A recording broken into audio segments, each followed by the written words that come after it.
Türkmenistanyň ýokunç keseller hastaxanalarynda COVID-19 alamatlary bolan adamlar barha köpelýär. Käbirleriň ýagdaýy agyr. Häkimetler ýurtda koronawirusyň ýokdugyny öňe sürýärkä, Adatlyk radiosynyň habarçylary COVID-19 keseline mahsus alamatly keseliň gitdigiçe ýaýraýanlygyny we anyk wakalar barada habar berýärler.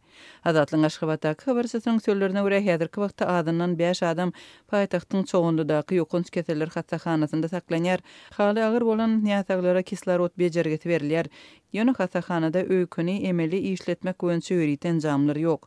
Adatlyk radio saýdylýan bu ýagdaýlar barada Aşgabatyň ýokunç keseller merkezinden kommentari alyp bilmedi. Häzirki wagtda ýurtda ýiti pnevmoniýanyň ýaýramagynyň fonunda Adatlyň habarçylary we çeşmeleri şol sanda hökümete ýakyn anonim çeşmeler COVID-19 alamatlary bolan ýasaglarda bu keseliň anyklanan halatlarynyň adından onlarça barada habar berdi. Ýasaglaryň arasynda medisini işgärleri hem bar, ýogulanlar hem boldy.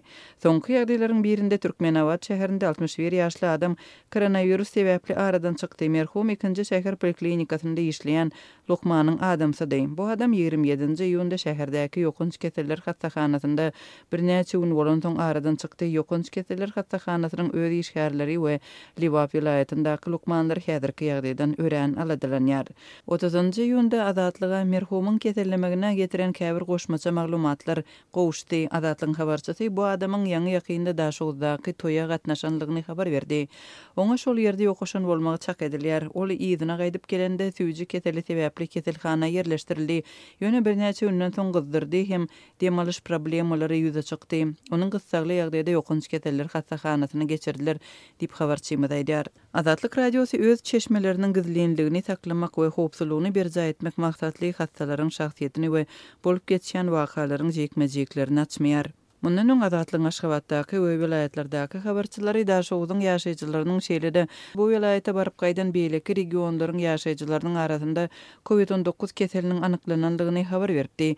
Ýurdun häkimetleri COVID-19 bilen kesellän adamlaryň anyklananlygyny resmi taýdan ikrar etmeýärler. Şonuň bilen birlikde-de ýurtda käbir öňüni alyş çärelerini güýçlendirýärler.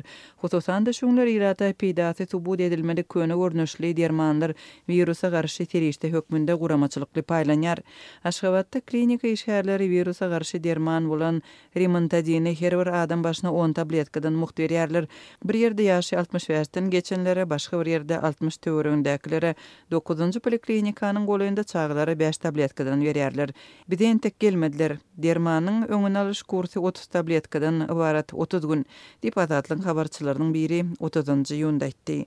Bir gün öň Adatlyň başga bir habarçysy saglyk işgärleriniň bu dermany ýaşaýjylaryň öýlerine getirip başlandyklaryny habar berdi. Habarçymyzyň özüne hem onuň maşgala agdalaryna 7 tabletkadan berilipdir.